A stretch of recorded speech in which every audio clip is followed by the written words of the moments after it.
Dr. Dai, o senhor milita na saúde em Brasília desde 1972 e é fundador de uma das unidades de saúde mais tradicionais do DF.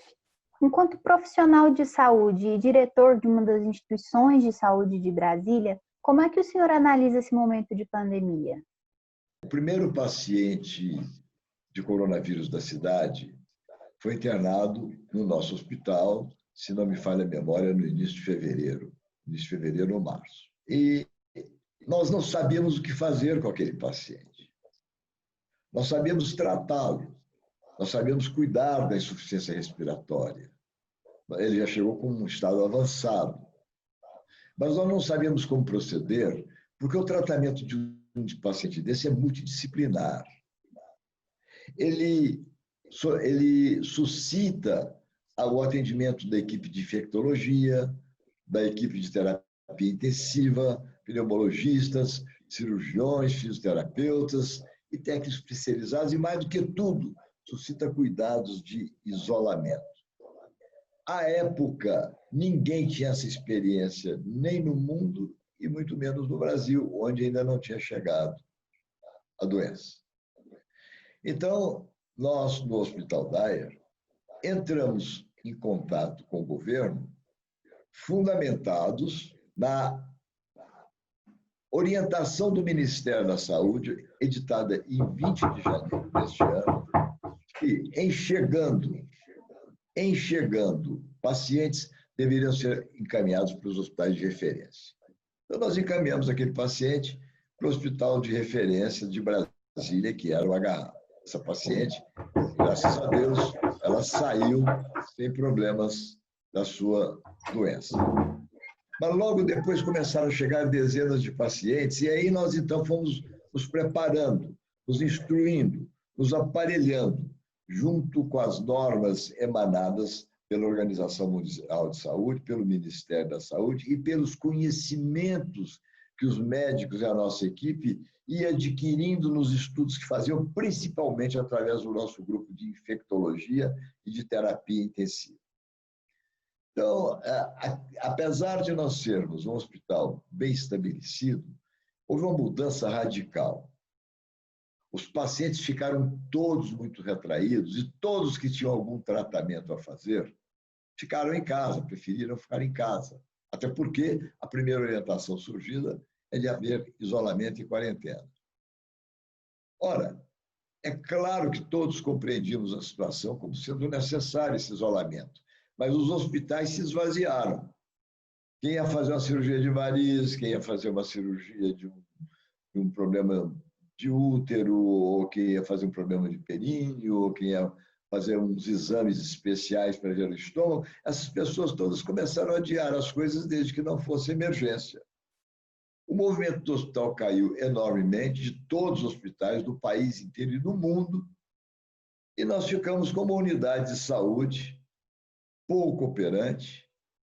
Eu, como médico, com dificuldades também de atender os pacientes da cirurgia plástica, porque nós tomamos atitudes restritivas também na cirurgia plástica, e aquele desejo enorme, porque é uma coisa que está dentro da nossa alma e da nossa natureza.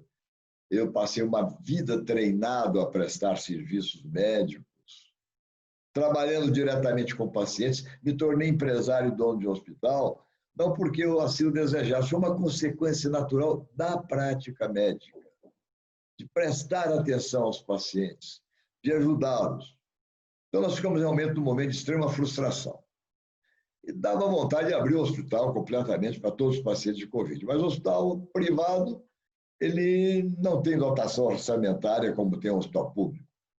O hospital público, ele recebe por ano tantos milhões de reais para gerir e fazer o que tem que fazer. O hospital privado não tem essa possibilidade. Foi quando, então, surgiu uma janela.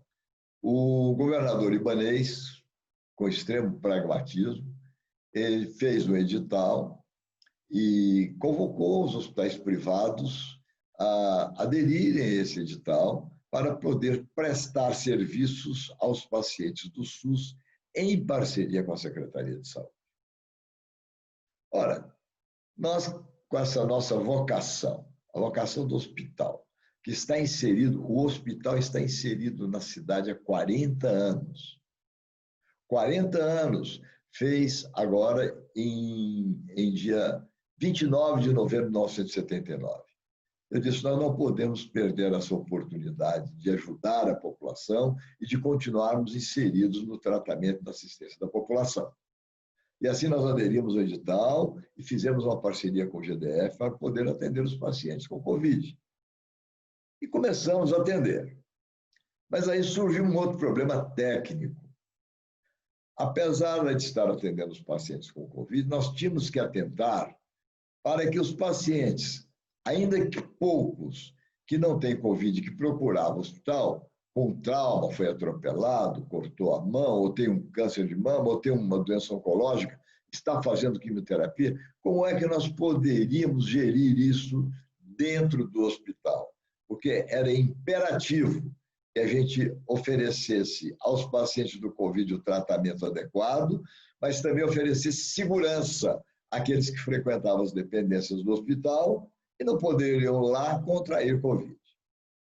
Então, nós temos todo um grupo de estudos da diretoria e do pessoal técnico, fundamentados principalmente no nosso setor de infectologia e arquitetura, e nós, então, dividimos o hospital em duas partes físicas. Nós isolamos completamente um andar, só para atender os pacientes de Covid, desde os menos graves até os mais graves. E aí criamos, em vez dos 40 leitos de UTI que nós tínhamos, nós praticamente dobramos. Criamos 76 leitos de terapia intensiva no hospital, para podermos fazer frente, em parceria com outros hospitais e com a Secretaria de Saúde, inclusive aos pacientes do SUS, fazer frente à grande demanda do Covid. Assim sendo, com esse isolamento que nós fizemos, a equipe que frequenta a área do coronavírus só fica lá e usa todos os EPIs, os equipamentos de proteção individual, para garantir que ela está isolada, para a garantia do próprio funcionário, que são os heróis que trabalham na linha de frente, e para garantir que eles não estão levando isso para outras áreas onde não tem o Covid. Então, nós temos uma equipe circulante na área de Covid e na área de não corona, outra equipe, que nem por menos continua usando também todos os EPIs, os equipamentos de proteção individual. Então, assim, nós temos um centro cirúrgico completamente isolado do Covid, vamos dizer assim, e a área do Covid, que é onde se internam na terapia intensiva, os mais graves, os menos graves, os pacientes, onde nós criamos, inclusive, uma pequena sala de procedimentos cirúrgicos, evitando que esses pacientes do Covid descessem ao nosso centro cirúrgico. Então, você vê que houve aí toda uma motivação emocional da gente querer prestar serviços à população, continuar prestando. Dizem que o uso do cachimbo entorta a boca.